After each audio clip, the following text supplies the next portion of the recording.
Ouagadougou, Yergou, Arbinda, Nasumbu, Seitenga, Inata, Solhan, Karma. Ville martyrisée, village éprouvé, localité attaquée. Quel plaidoyer nous reste-t-il? Combien de plaidoyers nous faut-il encore? Que fais-tu toi? Que dit-il, lui? Que criez-vous, vous tous? Et qu'apportons-nous, nous tous, pour vaincre la fatalité et relever notre plus grand défi commun? Un ange passe. Écoutons le silence et agissons. Dans le prétoire du tribunal de l'actualité, nous parlons aujourd'hui du Burkina Faso. Cette terre de nos aïeux dont nous devons tous reconquérir l'intégrité des 274 400 km². C'est ce Burkina administratif, le Burkina de nos 13 régions, 45 provinces, 350 départements, 351 communes et 8907 villages que nous évoquons au cours de cette audience, avec Kalifara Séré, administrateur civil à la retraite, expert en développement et en stratégie locale. Bonjour Monsieur Séré, merci d'honorer notre convocation. Cette audience est également l'affaire des juges Bernard Bougman et Geoffroy Vahar, que je salue. Bonjour juge Bernard Bougman. Bonjour Président Tomondi, bonjour juge Vahar, bonjour Madame, Monsieur. Bonjour juge Bougman, bonjour Président Tomondi, bonjour auditeurs et téléspectateurs. Bonjour à toutes, bonjour à tous et bienvenue à cette nouvelle audience du tribunal de l'actualité sur la télé interactive Truc TV et sur la radio Watt FM, c'est en simultané, c'est la radio au 100% urbaine. Vous nous suivez également sur nos plateformes numériques. Et voici pour commencer l'instant privilégié des avant-propos des juges que je convoque à présent.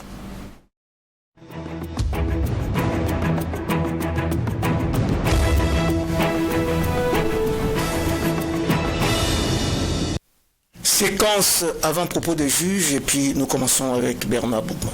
Merci Président. Moi, mon avant-propos va concerner l'hommage que l'Université Joseph Kizerbo va rendre à deux éminents professeurs qui ont d'ailleurs été admis à faire valoir le droit à la retraite, que sont le professeur Joseph Paré et le professeur Albert Ouedraogo. Tous les deux d'ailleurs ont ceci de commun. Ils ont été des ministres de l'enseignement supérieur et c'est aussi des gens qui ont marqué l'univers des sciences au niveau du Burkina Faso, l'univers académique, au-delà de l'action politique et de leur mouvement au niveau des organisations de la société civile, sur le plan académique, sur le plan scientifique. C'est des gens qui ont marqué de leur empreinte effectivement leur passage à l'université à travers des étudiants qu'ils ont encadrés, à travers aussi des vocations qu'ils ont suscitées dans leur filière d'origine. Donc du département de l'unité de formation et de recherche en lettres et sciences humaines, donc UFR LAC SH, mais particulièrement eux c'est beaucoup plus les lettres. Voilà, donc chacun dans son domaine. Donc grand hommage, grandeur nature, effectivement, c'est un devoir de reconnaissance de l'université qu'il faut reconnaître, saluer et féliciter. C'est de souhaiter également une paisible retraite à ces messieurs. Mais bon, en termes de retraite, c'est beaucoup plus dire que bon, vous n'avez plus les aptitudes et l'âge pour faire ça, mais ça ne vous empêche pas aussi de faire ça. Voilà, donc c'est sûr également d'ailleurs que peut-être même dans leur retraite, leur expertise pourra toujours être sollicitée par l'université et pour d'autres affaires. On a même vu qu'ils ont été admis au niveau de l'ANSAL BF à l'issue du dernier conseil des ministres. Il y en a qui se posaient des questions de savoir pourquoi des personnalités admises à la retraite se retrouvent dans cette structure. Voilà. Donc j'ai dit félicitations encore et bravo à l'université. Ce n'est pas la première fois que c'est fait et c'est même bien de le reconnaître parce que c'est des gens qui ont souffert, qui ont mouillé le maillot, qui se sont sacrifiés pour former des étudiants burkinabés et donc c'est bien de leur rendre hommage. En même temps, on pense également à tous ces enseignants qui n'auront pas droit à un hommage pareil, mais qui également se sont sacrifiés pour les élèves burkinabés. Je pense à ceux du primaire et à ceux du secondaire, dont le système d'organisation ne permet pas aussi d'avoir des hommages grandeur nature comme ça. Mais ça ne veut pas dire que la nation ne leur est pas reconnaissante. Donc, du courage à tout le monde. Et puis, bon, c'est ce que j'avais comme avant-propos. Reconnaissance à tous ces enseignants et reconnaissance méritée donc à Albert Ouedraogo et à Joseph Paré. Juge Geoffroy Vahar, votre avant-propos du jour. Oui, merci Président. Mon avant-propos va concerner la construction, en tout cas d'une crèche au sein de l'université Joseph Kizerbo. Donc on a eu à assister à la pose de la première pierre. Depuis, ça fait un peu polémique parce que les avis semblent trancher là-dessus. Mais c'est une façon de soulager ces personnes qui ont des enfants à bas âge, mais qui se retrouvent sur les lieux de l'université. Ça ne se concerne pas seulement que les étudiants. Il y a le personnel à tous, il y a même les enseignants et tout ça, qui sont des femmes par moment et qui ont aussi des enfants en bas âge. Et à un moment donné, il faut les soulager pour que pour certains puissent continuer de donner des cours, pour d'autres venir s'occuper même des locaux de l'université, et puis pour certaines aussi évidemment prendre des cours, les étudiantes. Je me rappelle que ce qui avait été ressorti d'ailleurs par le professeur Jean-François Kobiané, c'est qu'il y a 60 000 étudiants dans cette université-là, le tiers c'est des femmes et beaucoup ont des enfants en bas âge. Qu'est-ce qu'on fait? On les retire du circuit parce qu'on estime qu'elles n'ont pas été responsables, donc elles doivent arrêter l'école, ou bien non, je ne pense pas qu'il faille réfléchir comme ça. Sinon, peut-être que le géniteur aussi, c'est-à-dire que l'homme devait arrêter ce qu'il fait là où il est ou quoi. Donc je pense qu'il faut savoir raison garder. Ici, c'est trouver des solutions pour que ces filles étudiantes, mais puissent continuer de prendre des cours, parmi lesquelles, quelquefois même, il y a des femmes qui sont mariées. Elles sont jeunes, elles sont mariées, elles sont assumées, mais il y a un enfant en bas âge, il faut continuer. Il faut louer plutôt le courage qu'elles ont. Nous, on a fait un reportage très intéressant à Koudougou lorsque le problème s'est posé sur accepter les enfants ou pas. C'est un véritable problème pour ces apprenantes-là. Et c'est un problème qui se pose avec acuité. C'est un bon exemple. Il faut regarder comment est-ce qu'on peut le perpétuer dans d'autres universités et puis comprendre que c'est quand on a décidé de passer à certaines réalités, il faut le faire aussi avec les accompagnements qu'il faut. Et ça, je pense que c'est une bonne initiative qu'il veut saluer. C'est 40 places en termes d'accueil pour l'instant, mais il y aura une extension au préscolaire qui permettra d'agrandir jusqu'à 160. Donc on espère que ça va aller plus loin que ça.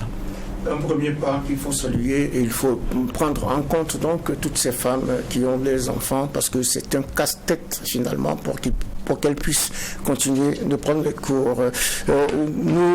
C'était la séquence avant-propos des juges du tribunal de l'actualité pour cette 4e audience donc de la semaine, avec à la barre des convoqués Kalifara Siré, directeur exécutif de l'agence Flanso Consulting, qui intervient dans le développement institutionnel, la gouvernance et le développement local, ainsi que dans l'élaboration de stratégies territoriales. Ancien secrétaire général du ministère de l'administration territoriale et de la décentralisation, Kalifara Siré, ancien préfet, secrétaire général de province et haut-commissaire, fut aussi le secrétaire permanent de la Commission nationale de la décentralisation. Une personne pleine de ressources donc et pétrie d'expérience qui préside actuellement le groupe de référence des nouveaux référentiels de la décentralisation au Burkina Faso. Avec lui, nous parlons de communalisation intégrale, de redécoupage ou non du territoire national et de lutte contre le terrorisme. Mais les juges ont sans doute quelques questions de généralité pour ouvrir la séance. Bernard Bougman. Merci. 2 questions de généralité. Il y a aussi en perspective la relecture du Code général des collectivités pour prendre en compte certaines dispositions, mais la loi fondamentale qui est prévue également pour être révisée, je parle de la Constitution, pour le moment on n'en parle pas. C'est vrai qu'il y avait déjà une mouture sur la table du président Kaboré. Les nouvelles autorités ont fait comprendre que nous aurons une nouvelle Constitution clairement, mais pour le moment on n'en parle pas, alors que nous votons des lois qui peuvent être revues pour être conformes à la loi fondamentale. Que pensez-vous de cette façon de faire, ou pour le moment on n'en parle même pas, alors on l'appelle loi fondamentale autour de laquelle se greffent les autres? Kalifara Siré. Oui, bonjour Monsieur le Président, bonjour Monsieur le Juge, merci de l'invitation, ou de la convocation plutôt. Alors, je voudrais dire sur ce point que vos appréhensions sont tout à fait légitimes. Je pense que tout le monde les partage. Hein. Il y a un sentiment de déficit de démarche, de méthode et d'organisation. Parce que là, en réalité, quelle est la probabilité que la loi fondamentale soit revisitée, même pas revisitée, c'est-à-dire carrément, quelle est la probabilité qu'on puisse se doter d'une nouvelle constitution dans les éléments actuels? circonstances et de tensions extrêmes, etc. C'est une probabilité qui est quasi nulle. Donc, est-ce que c'est une priorité qu'il faut continuer d'afficher dans un agenda qui se délite de plus en plus? Quant à la question du Code général des collectivités, ça c'est quelque chose qu'on aurait pu, dans l'esprit de la Constitution actuelle, qu'on aurait pu mettre en place. Et ça fait déjà 5 ans qu'un Code général des collectivités, nouveau format, est prêt, suite à des travaux très inclusifs qui ont impliqué les différents ministères, etc., etc. Non seulement on n'a pas fait mine de commencer à transmettre cette mouture, mais au mieux, on a pris des textes parcellaires qui ont fini même par démanteler des pans entiers des compartiments du Code général des collectivités. Et si vous demandez à un praticien aujourd'hui, personne ne sait quel est le Code général qui a cours, tellement il a été démembré, désarticulé. Et des axes précis n'ont même plus peut-être cours encore, puisque la délégation spéciale, le nouveau modèle de délégation spéciale n'a rien à voir avec ce qu'on a implémenté. Il y a beaucoup d'autres questions qui étaient des questions très prospectivistes. Malheureusement, nous passons encore à côté. Et je dis, sur la question du processus de décentralisation, processus endogène, dynamique, si nous n'avons pas le sens, la vision que les référentiels ont dessinée, vision à l'horizon 2040, et si nous n'organisons pas la politique de la décentralisation suivant cette vision, nous avons des chances de nous fracasser. Parce que le processus va se délégitimer par lui-même, à force donc de mettre en place des morceaux totalement hybrides et souvent inconciliables. Je prends un exemple. Il y a une loi 03 de février qui a été adoptée. Personne ne sait par quel miracle la LT de cette année 2023, qui crée les comités de veille. Quand vous lisez les comités de veille, c'est tragicomique. Qu'en 2023, on soit encore à ce stade de faire des tests comme ça. C'est une énigme. Que cette loi ce projet de loi est traversé. Le Côte-Val, le Conseil des ministres, allez à l'Assemblée. Quand vous lisez, vous vous demandez qui a bien pu s'asseoir. Même un secrétaire administratif stagiaire ne peut pas.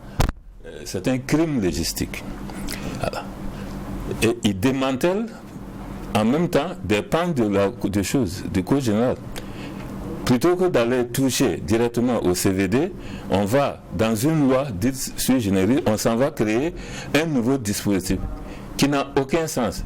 Et je le dis en toute responsabilité, qui est anticonstitutionnel. Par l'article 143, la Constitution dit que le territoire est organisé en collectivité territoriale. On ne peut pas prendre le village et le rattacher au département, parce que le village ne dépend plus du département. Le village, son apparentement est clairement établi pour la commune. Donc c'est une loi anti-décentralisation que nous votons en 2023, après 30 années de processus laborieux de décentralisation. Donc vous voyez à quel point... Un peu de cohérence, il faut voir la cohérence dans tout ça. Il n'y a pas de bienveillance à avoir avec ce genre de démarche. Parce que ce n'est pas seulement brouillon, désordonné, mais c'est imbécile. Et je pèse bien mes mots. Parce que c'est naïf et imbécile. Oui. Par rapport à la Constitution, c'est vrai qu'aujourd'hui, quand on parle de Constitution, les gens voient un référendum. Alors, mais est-ce qu'une constituante n'aurait pas pu permettre de régler ça dès les premières heures de la transition, avant de retoucher des lois, je dis bien, qui pourraient être revues si on a une nouvelle constitution, pour qu'elle soit en phase avec la nouvelle constitution? Tant que la refondation de l'État fait partie de l'agenda actuel de la transition. Mais pas prioritaire. La refondation, c'est surtout sur les aspects donc, de remédiation aux crises existentielles, c'est-à-dire la crise humanitaire et la crise institutionnelle. Maintenant, est-ce qu'on peut aller jusqu'à la refondation macro-institutionnelle par la Constitution? On aurait pu, mais je dis, on n'a pas commencé par les démarches. Aujourd'hui, on est plutôt totalement immergé dans des contraintes majeures que nous ne maîtrisons pas Parce que là, c'est purement d'ordre existentiel. Parce que si dès le départ, c'est-à-dire donc 22 janvier 2022, une directive a été prise clairement, mise en place d'un constituant, etc. Bon, on aurait pu commencer à assembler les matériaux, parce que même si quel que soit le mode, la formule d'adoption, il y a un travail très important qui est très très participatif. Alors, bon, aujourd'hui, je crois que nous sommes aujourd'hui au même niveau que le Mali, parce que de la même manière que je ne crois pas que le Mali puisse faire adopter une nouvelle constitution, je me dis, chez nous, ça va être la même chose. Il vaut mieux faire le constat et peut-être s'occuper d'autres choses avec beaucoup plus d'efficacité et laisser peut-être un régime constitutionnel normal venir et peut-être s'attaquer à cela. Alors, Geoffroy Vara, on est dans les généralités. Oui, mais on a déjà l'épée dans le plat. Bien sûr. La question de la refondation, on a vu qu'elle était chère depuis les assises nationales. C'est des éléments qui avaient été présentés. Il faut revoir beaucoup de choses, même sur la question du processus électoral, ils en avaient parlé. Maintenant, on a l'impression, comme vous le dites, que jusqu'à présent, rien n'est vraiment amorcé. Mais c'est la faute de qui? On sent une non-volonté, ou bien, comme on l'avait vu dans le dispositif, le président de lui s'occupe des affaires militaires, peut-être qu'il y a d'autres qui doivent s'occuper de ces questions-là. Est-ce que c'est un manque de volonté ou qu'est-ce que les gens ne veulent pas s'assumer? Qu'est-ce qui explique cela pour vous? C'est la nature de nos transitions. Ce sont des transitions embarrassées qui ont beaucoup de lest. Il faut arriver à aller à l'essentiel. Et ça n'est pas toujours facile. Parce que ce sont des conglomérats d'intérêts qui doivent agir dans une tempérance et dans une sorte de modus vivendi provisoire. Alors qu'en réalité, les haches de guerre sont permanemment déterrées dans notre microcosme politique. C'est ça un peu l'enjeu. On fait toujours semblant d'être dans un cycle de perte des bras. En même temps, chacun veut avoir un œil sur la chose publique et voir que rien ne se fasse, qu'il n'y ait pas de partage des avantages, des privilèges en son absence. Et donc ça crée véritablement une situation assez qui est moi je dis ça, anti-institutionnaliste. Ça dit qu'on ne peut pas à partir de là faire des constructions ou de la co-construction transversale et longitudinale permettant à l'ensemble des composants de notre société de se retrouver dans un nouveau projet. Le nouveau projet peut être défini, il peut être pré-élaboré, pré-formaté dans ses grandes lignes. Tout le monde est d'accord.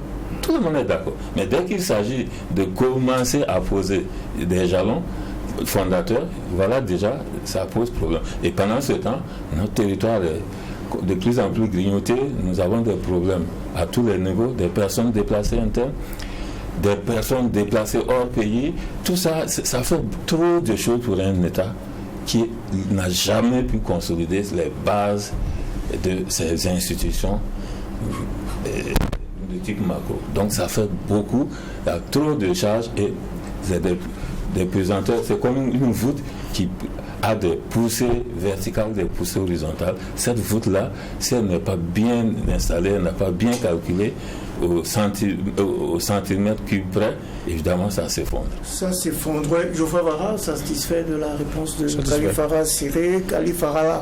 Kalifara Séré, administrateur civil à la retraite, que nous recevons pour vous aujourd'hui, donc à cette audience du tribunal de l'actualité, puisque le ministre de l'administration territoriale, de la décentralisation de la sécurité, Boukari Zungrana, a évoqué le 25 avril dernier, face aux députés de l'Assemblée législative de transition, les mesures prises par le gouvernement pour répondre à la réticence de certaines populations suite au découpage du territoire national à la faveur de la communalisation intégrale.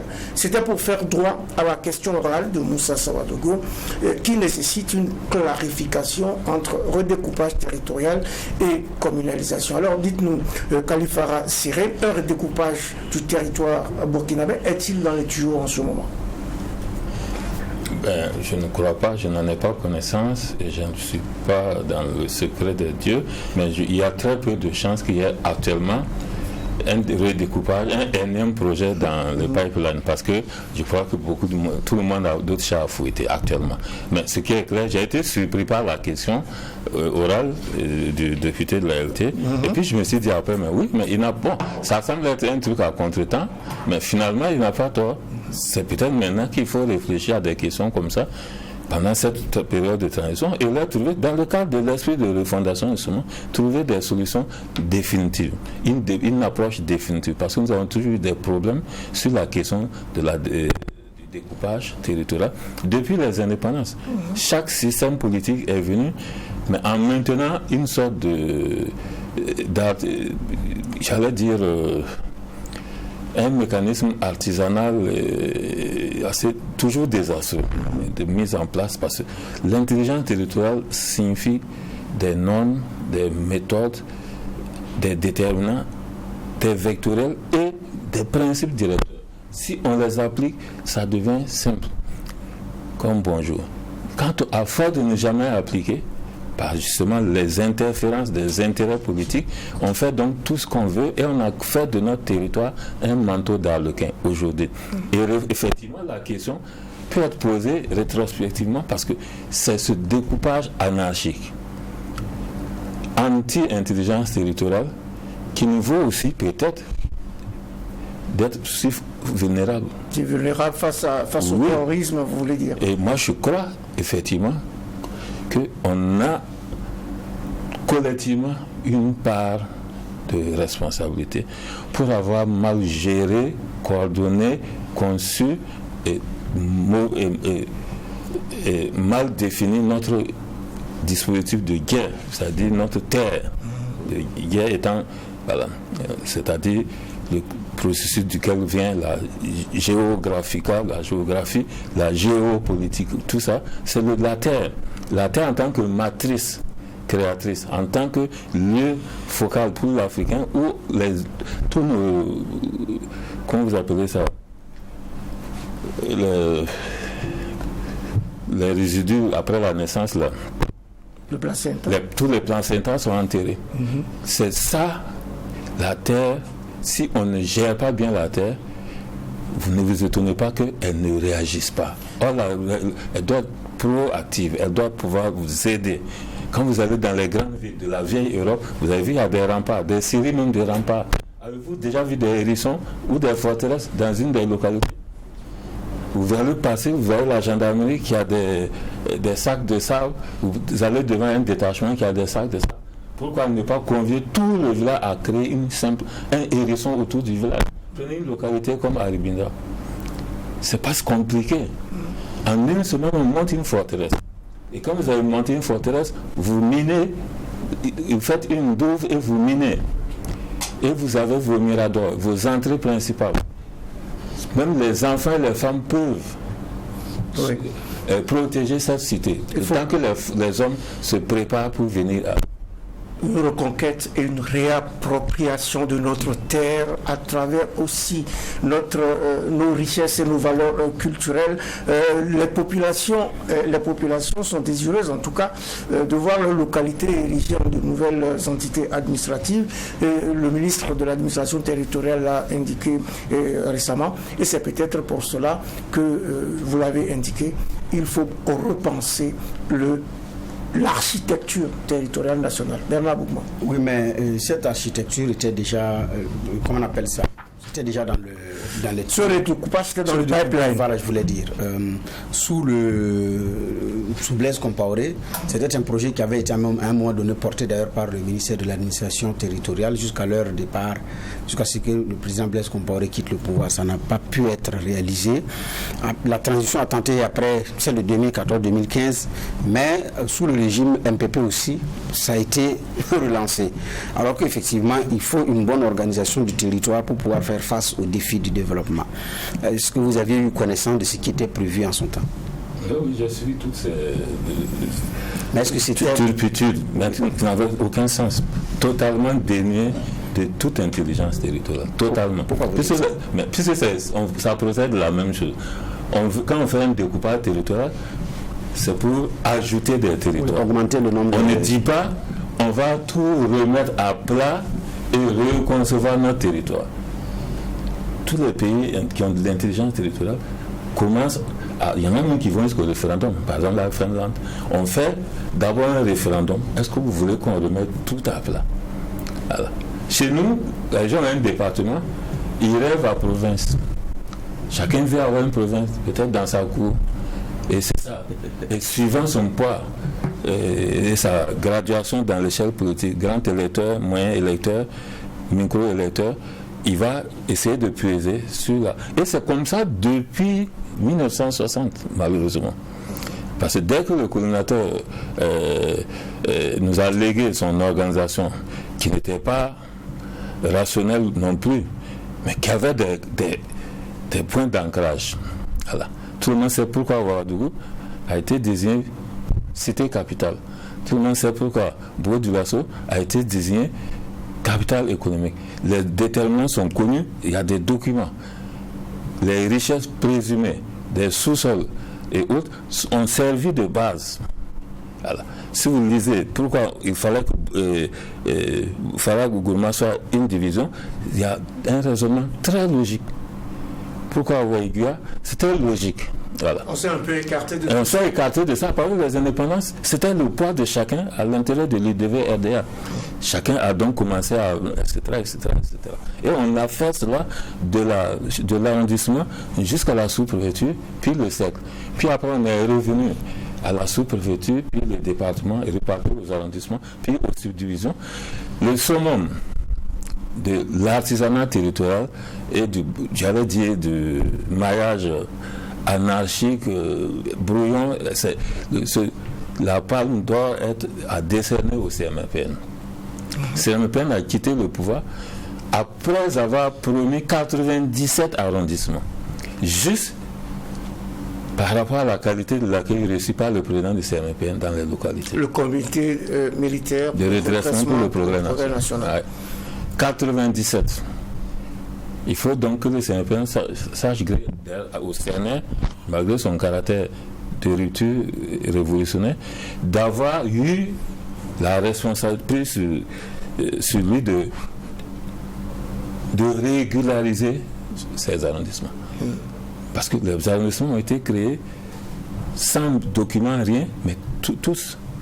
En réalité, et c'est pour ça que vous avez vu qu'il y a des arrondissements devenus départements, puis aujourd'hui communes, qui sont à 5 km l'une de l'autre. Alors, l'organisation que nous avons actuellement est vieille de 22 ans. Vous me corrigerez si je ne dis des mensonges, puisque c'est une administration du territoire qui a évolué en 4 grandes phases au Burkina. Celle de la centralisation de 1960 à 1974, puis celle de la départementalisation de 1974 à 1983, qui consacre l'organisation du territoire en département, sous-préfecture et village. Et puis, il y a eu ensuite la provincialisation avec d'abord 30 provinces à partir de 1983, puis 45 provinces à partir de 1995-1996. 25 d'abord, puis 30. 25, puis 30, puis 45. Et enfin, on a eu la régionalisation depuis 2001 avec la création de 13 régions. Jofava. Oui, justement, quand on a vu les échanges entre le ministre et donc les membres de l'ALT, il ressortait qu'en 2013, ce sont au total 558 dossiers de demande de création de nouveaux départements qui ont été reçus, 46 demandes de création de nouvelles provinces qui ont été enregistrées. Et en 2021, 63 demandes de création de nouvelles communes, 31 demandes de création de nouvelles provinces et 5 pour les régions qui ont été enregistrées. Donc, il y a une pression, il y a des demandes qui se font et tout. Mais quels doivent être les critères objectifs lorsqu'on parle de découpage? Parce que quand on vous écoute, vous parlez souvent d'artisanat même, parce que quelquefois on a des erreurs qu'on a eu à faire. Il y en a qui parlent de la question de la démographie, l'antériorité territoriale, beaucoup d'autres éléments. Mais c'est quoi les critères objectifs pour qu'on comprenne?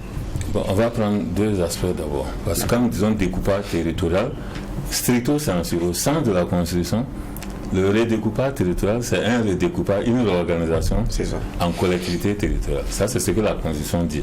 Mais dans le langage courant, quand on dit redécoupage territorial, il y a même le reformatage des circonstances. Commençons par ce qui est le plus courant, enfin le plus normal, j'allais dire le plus orthodoxe, c'est-à-dire si on veut créer ou diminuer ou reconfigurer les collectivités territoriales. Première des choses, il faut donc mettre en place un comité ad hoc. La première des choses. Ce comité ad hoc comporte plusieurs composantes. Voilà. La première composante, la plus importante, ce sont les chirurgiens du temps et les chirurgiens de la terre. On a les archéologues, les historiens en général, les ethnosociologues, les sociologues, les anthropologues et les journalistes. Tout ça, c'est la même famille de métiers. Ce sont les gens qui regardent l'évolution de la société dans des échelles de temps données. Okay. La commission doit comporter obligatoirement cette famille de métiers. Puis, on va faire appel donc à des dépositaires de la tradition. La tradition la moins altérée possible. On essaye de regarder comment est-ce que... Voilà. Puis enfin, le Burkina a un texte qui oblige, c'est-à-dire c'est un opérateur technique obligatoire et c'est lui qui a le monopole de tous les découpages au plan technique. Ça s'appelle l'IGB. Voilà. Okay. Il est le dépositaire de la toponymie territoriale et le dépositaire de tous les dispositifs de cartographie. L'Institut géographique du Burkina. Oui. Maintenant, on peut avoir d'autres personnes ressources, des gens de la tradition orale qui peuvent venir accompagner les coutumiers, etc., etc. Je voudrais dire, j'ouvre une parenthèse pour dire que nous avons essayé, dans le cadre de la communalisation intégrale, nous avons essayé un chantier école, parce qu'on avait eu beaucoup d'appui, ça nous a peut-être un peu tourné la tête. On a dit, mais pourquoi ne pas faire quelque chose pour voir? On a donc dit, avant que le texte ne soit transmis au gouvernement, on va faire un test grandeur nature. On a fait sortir des équipes de plusieurs centaines, de plusieurs départements ministériels, pour aller dire aux gens, on ne dit pas commune 2, non. Vous allez dans telle région et vous avez on a fait un guide, un manuel d'une vingtaine de pages où on a mis dedans tout, y compris la technique. Parce que le Burkina, en fait, avait adopté à l'époque, tout ça on a jeté ça par-dessus chose. On avait adopté une technique de cartographie, de définition, de délimitation, de la description géonormée. Ça veut dire avec les longitudes, les latitudes, puis les points géographiques, les frontières naturelles, etc. Les crêtes de montagnes, de collines, les milieux les biens fluviaux, de rivières, tout ça est dans un document d'une centaine de pages qui existe. Je ne sais pas si le ministère a encore souvenance que ce document-là, jusqu'à présent, n'a pas été complètement utilisé. Donc, je fais cette ouverture juste pour qu'on se comprenne très bien. Alors, on a essayé, et je vous dirai à peu près après ce que ça a donné. Et peut-être ça peut expliquer toutes les dérives par la suite. Donc, quand on a cette task force-là, on lui dit, bon, voilà les TDR, on veut réorganiser notre territoire. Allez regarder et tout. Il y a il y a des déterminants obligés. On peut en rajouter. Mais les déterminants obligatoires, c'est le déterminant géophysique. La configuration du terrain, le climat, la géomorphologie. Les déterminants socio-économiques, les capacités. Et ce n'est pas seulement ce qui est connu, mais ce qui est suggéré, ce qui est entrevu. Il faut aller donc dans la recherche, pour un pays colonisé comme le Burkina, il faut aller souvent dans les archives du colonisateur pour voir un peu. Et on trouve des choses. Je vous assure qu'on trouve souvent des choses très surprenantes. Voilà. Et puis, donc, il y a le déterminant sociologique et culturel, c'est-à-dire donc tout le socle sociétal. Les localités sont arrimées de quelle manière? Les modes de peuplement, les historicités des différents groupements. Et puis, on crée les complétudes interculturelles. Ça veut dire qu'on sait que les Samo, les Gourmanchiers et les Mossi, par exemple, il faut les avoir un peu partout, tant que c'est possible. Et puis les peuls se complètent. Il y a même, le général Desnave a dit qu'en Haute-Volta, une localité sans peul a certainement un problème. Voilà. Il a expliqué. Et c'est très intelligent. Donc vous voyez déjà, il y a toutes ces...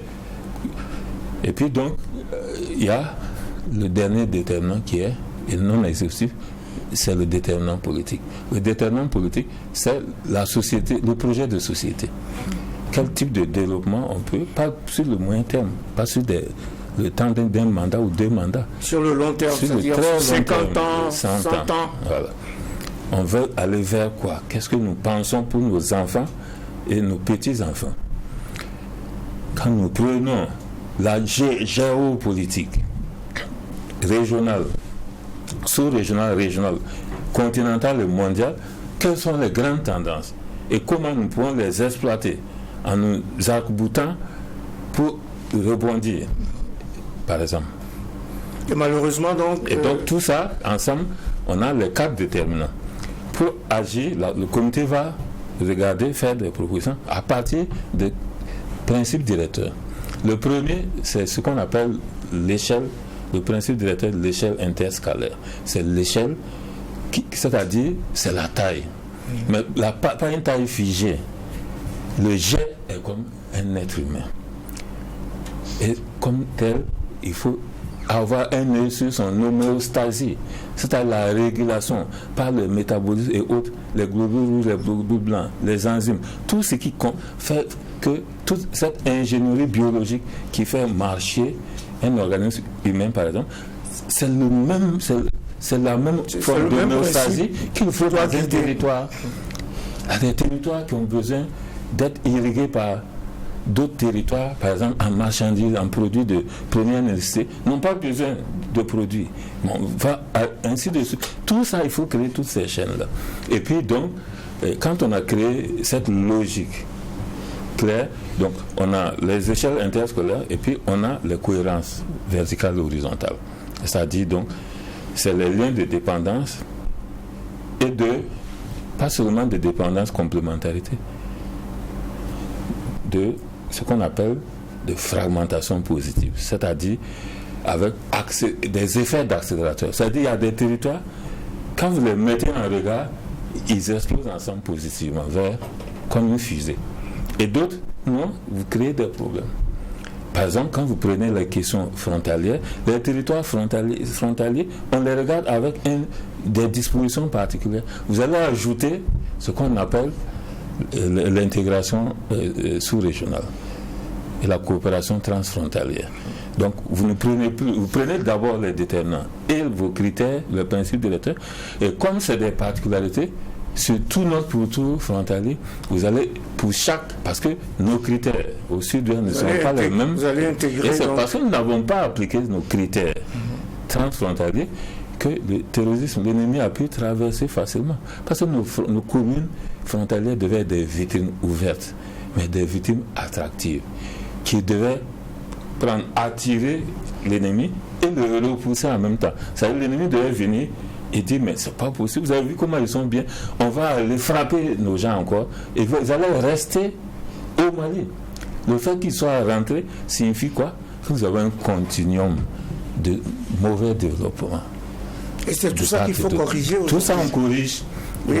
Je posais un peu la question des critères. Ça, vous êtes le dernier critère, j'ai oublié de vous dire, le principe directeur, c'est ce qu'on appelle la vivification institutionnelle. C'est-à-dire c'est la capacité de portance. Comment je peux avoir un territoire à 620 km, mais qui est comme à 40 km du centre de décision. Sinon alors, je rapproche mon centre de décision, je dois avoir, quand je décide de créer, en même temps je décide de créer les mécanismes. Comme chez vous, vous avez donné tout de suite, vous émettez en quoi et quoi, il y a tel machin, vos radios relais, etc. Tout ça, il faut faire le maillage pour qu'aucun habitant n'ait l'impression que son chef d'État est loin de lui, que le ministre est loin de lui, ou que le ministre il n'est même pas de son village ou de son ethnie, parce qu'on ne peut pas créer un gouvernement avec tous les villages. avec tous les filles de tous les villages. Donc, c'est ça le dernier principe directeur. Donc, quand vous faites ça, le comité ad hoc va donc dresser, et puis ensuite, il y a les aspects secondaires tels que, par exemple, les dénominations, etc. Même une question aussi simple que ça, la dénomination, la toponymie. Vous voyez que nous, on est incapable de le faire. Nous avons encore des grandes entités, comme la région, que nous dénommons centre-nord. Ça veut dire qu'il faut prendre la carte, mettre une boussole, voir le centre et chercher son nord, etc. On a des arrondissements qui s'appellent numéro 1. Vous connaissez quelqu'un qui a fait un enfant et qui l'appelle numéro 1, mon enfant numéro 1? Incapable de donner une identité porteuse à nos propres territoires. Ça, c'est le summum de la négation de l'intelligence territoriale. Alors, je rappelle à l'intention de nos auditeurs qui nous suivent sur Watt FM que nous recevons aujourd'hui Khalifa Rassiré, il est administrateur civil à la retraite. On a été très long sur cette question du juge Favara et c'est pour la bonne cause parce qu'il fallait expliquer tous ces déterminants. C'est ça, oui, c'est pédagogique. Maintenant, quand je vous écoute, on est dans des critères qui sont à la limite scientifiques, ça veut dire que c'est des process scientifiques. Mais est-ce que nous, on est dans ces process-là? Parce que à la fin, est-ce que tous ceux qui viennent, qui disent bon, on va essayer de revoir parce qu'il y a des éléments qui n'ont pas été pris en compte, c'est pas un peu le dividende, la recherche en fait du dividende politique après? Parce que découper aussi, ça a ses implications, hein, même pour ceux qui ont les aspirations politiques là. Non, ce qu'il y a, c'est que nous mettons trop l'accent sur le primat politique, pour ne pas dire politicien, pour ne pas dire de l'impérium sur le territoire. Bon, c'est pas ça qui développe une localité.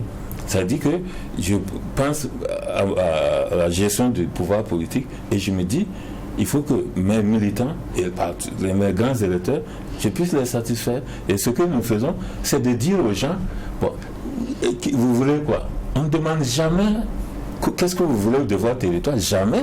Le territoire est organisé rationnellement. Quand on le dit, ça surprend beaucoup de gens. Voilà. C'est pour ça, mais les demandes là, ça y est, depuis toujours, depuis que nous on est rentré jeune cadre au ministère de l'Intérieur, à l'époque ça s'appelait comme ça, les demandes là ont toujours été jusqu'au plafond. C'est-à-dire demande de direction de hameau en village, de village, groupe de village en département, et puis ça a toujours été comme ça. Et les hommes politiques n'ont jamais tiré leçon de cette incongruité. Je vous dis, mais c'est vrai aussi que quelquefois, la bonne pratique peut décourager. Je vous ai dit qu'en 2005, en prévision de la communalisation intégrale, nous avons ouvert un grand chantier école. Avec ce que je vous dis là, on a vraiment essayé. On a pris, je crois, près de 500 cadres de tous les ministères. Voilà. Et puis, bon, on a organisé des sorties. Et les partenaires étaient très enthousiastes à l'école.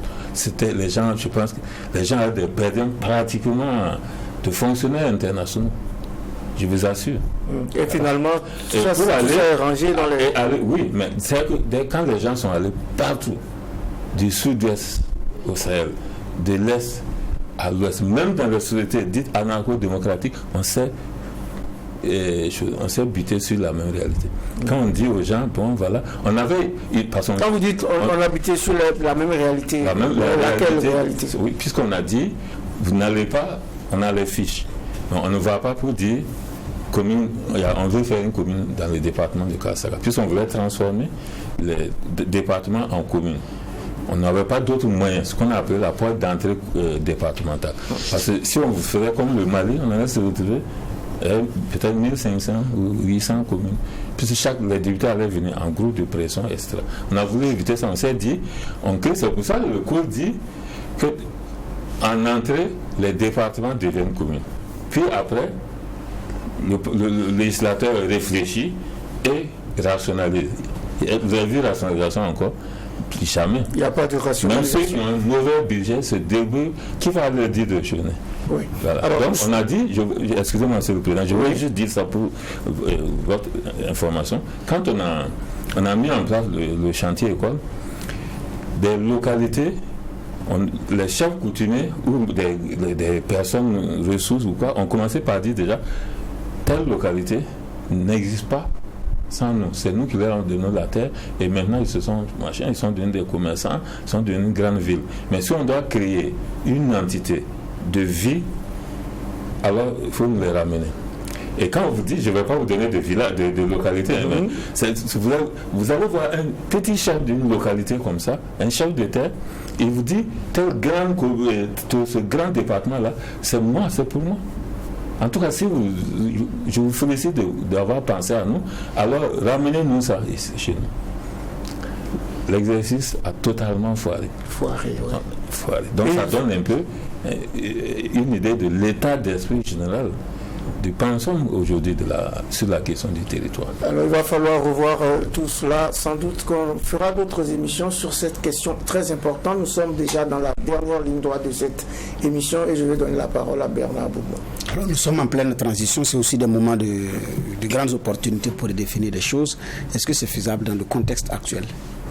Oui, en principe, si nous étions moins contraints par le problème principal, et si nous avions assez de ressources, je veux dire, mentales, psychologiques et conceptuelles, nous pouvions mettre en place cette intelligence territoriale. Pas des groupes, parce que quand vous mettez en place des groupes, comités ad hoc, vous les laissez travailler, on vous ramène les matériaux. Pendant ce temps, vous pouvez continuer à organiser la mobilisation générale, la mise en garde, etc.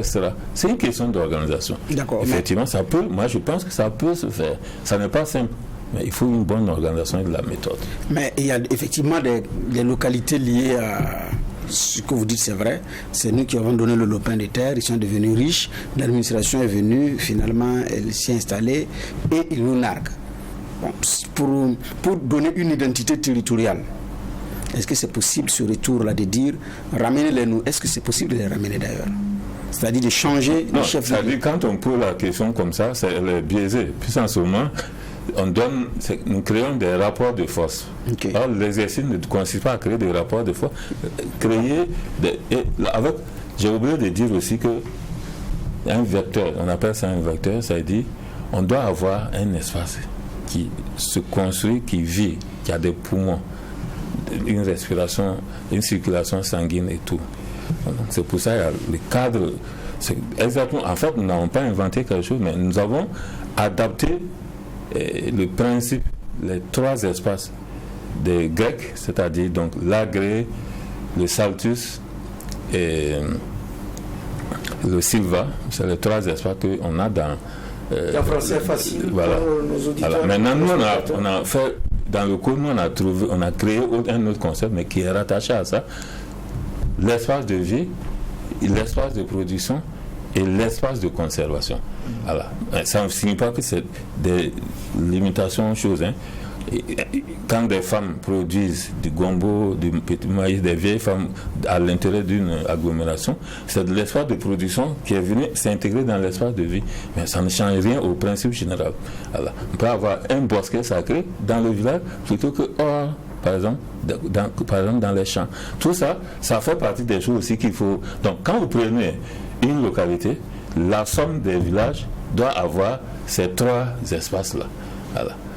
Donc, maintenant, évidemment, il faut que ça soit harmonieux et que tout ça réponde à ce que aux déterminants dont je vous ai parlé. Ça signifie quoi? Par rapport à de façon précise, le plus difficile, ça ne va pas être de mettre en place les comités ad hoc. Puis ce sont des spécialistes, ils vont faire leur travail correctement. Et souvent, c'est des discipline, une interdisciplinarité qui est connue, les gens vont produire des très bons rapports, mais le landerneau politique, c'est lui qui gère le volet de déterminant politique. C'est-à-dire, est-ce que les gens vont considérer que ce travail-là, qui est cartésien, correspond à quelque chose pour le pays? Est-ce que les gens ne vont pas nous dire encore, ah non, non, donc il faut fabriquer un nouvel homo politicus. D'accord. C'est ça le problème. Ok, mais comment est-ce qu'on peut réussir cette mission-là sans créer d'ailleurs le rapport de poste tant redouté? Oui, si c'est une transition forte, volontaire, qui travaille dans des conditions sereines, ce qui peut arriver. Si nous avons une victoire rapide, fulgurante, évidente, et que nous créons donc la rémission de nos grands mots actuellement, je crois qu'on peut avoir, la transition va gagner en légitimité. Et elle peut en ce moment se donner les moyens de faire des choses vigoureuses qui passent. Mais dans le contexte actuel, malheureusement, ce n'est pas possible. Alors, vous dites bien que dans le contexte actuel, ce n'est pas possible. Kalifara Séré, spécialiste de la gouvernance locale, vous êtes aussi concepteur de l'approche néo-monographie africaine burkinabé, une œuvre monumentale de plus de 1500 pages en cours de publication. Nous sommes pratiquement à la fin de cette émission, mais je vous donne 1 minute pour que vous nous parliez donc de ce concept et de cet ouvrage qui va bientôt paraître. Alors, il faut dire que j'ai eu la curiosité depuis mes premiers moments dans l'administration publique. J'ai été assez curieux de voir comment est-ce que les administrateurs coloniaux se débrouillaient pour avoir une gestion qui m'a semblé assez très prospectiviste. Moi, mon premier poste, quand je suis rentré de l'IAP, j'étais préfet de Niangouroukou, une localité frontalière et tout.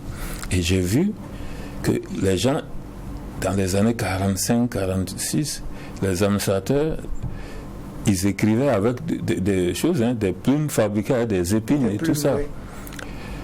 Oui. Ils faisaient des cartes et tout ça. Et puis je vois, il y a beaucoup de manuscrits encore qu'on ne pouvait pas exploiter parce que c'était vraiment... Bon, il fallait une technique de conservation qu'on n'avait pas extra. J'ai été illuminé par cette organisation. Et chaque fois que j'allais voir un collègue dans sa circonscription, je demandais comment chez toi là c'est fait. Bon, on échangeait et tout. Moi, c'est de là que ma curiosité a été vraiment aiguisée. J'ai commencé avec ma moto à tenter ce que je pouvais faire déjà. Et une certaine formation de base géographe, et j'ai essayé de faire des cartes à échelle pertinente, un peu comme les militaires font des cartes d'état-major. Avec ma moto, j'ai parcouru ma circonscription en relevant donc des points, etc., etc. Et je suis venu, j'ai fait des cartes avec coloris et tout. J'ai vu que tous les chefs de service tout le monde était ébahi et tout. Et les gens, bon, je crois qu'il y a une carte qui doit être encore. Il y en a qui ont fait encadrer. D'autres m'ont demandé, non, ils veulent. Bon, il y en a qui se sont débrouillés, aller à Bobo, faire photocopier, remettre les couleurs, etc. Puis j'ai dit, mais finalement, l'administration, c'est pas plus que ça. C'est ce qu'on nous demande. Trouver des outils où on peut. Qui nous permettent de travailler, de recenser, de retenir, de connaître les axes pour aller, savoir où il y a des fourrages, quelle route n'est pas carrossable, etc., etc. Et puis alors, je me suis plongé dans les monographies. Plus de 6000 monographies, ou proto-monographies, toutes les localités. Certaines monographies sont extraordinaires. Donc, le capitaine Destinable, si vous regardez le capitaine, si vous voyez vous savez qu'en 1894, il a écrit noir sur blanc, il faut protéger Aribinda. C'est tout ça, c'est tout ça. Et il a dessiné le type de forteresse qu'il faut faire à Aribinda, parce qu'il a dit Aribinda là, tout le monde va s'attaquer à Aribinda. Et ce qui était vrai. Et c'est ce qui nous arrive. Ah oui, et dans lui, son esprit, mais s'il y a une capitale régionale, c'était Aribinda. Alors, on a plus de temps. Et j'ai trouvé qu'il fallait maintenant créer des monographies, c'est pour ce que j'appelle néo-monographies, des monographies pour les Burkinabés, au service des Burkinabés, mais en intégrant sur une dizaine de points de valeur, j'ai ajouté, je suis allé à une trentaine. Voilà. Donc ça va de la sociologie, des éléments de sociologie, jusqu'à des aspects, j'allais dire, hydrographie, etc. Enfin, potentiel extractif, tout ça. J'essaye de... Pas la tradition orale, c'est-à-dire le fondement, c'est toujours la tradition orale. Le fondement, c'est toujours la tradition orale et ce sera le dernier mot de cette audience. C'est un ouvrage de plus de 1500 pages à guetter bientôt. Auteur Kalifara Séré. Cette audience du tribunal de l'actualité s'achève. Nous avons parlé de l'architecture administrative du Burkina Faso avec Kalifara Séré, administrateur civil à la retraite, expert en développement et et en stratégie locale. Merci, Monsieur Siré, d'avoir honoré notre convocation. C'est moi qui vous remercie. Merci. Et merci au juge Geoffroy Var, merci. Merci à Bernard Bougman. Merci, Président. Et merci aux équipes techniques de réalisation ainsi qu'à vous tous, auditeurs et auditrices de Watt FM, téléspectateurs et téléspectatrices de Truth TV pour votre attention et pour votre fidélité.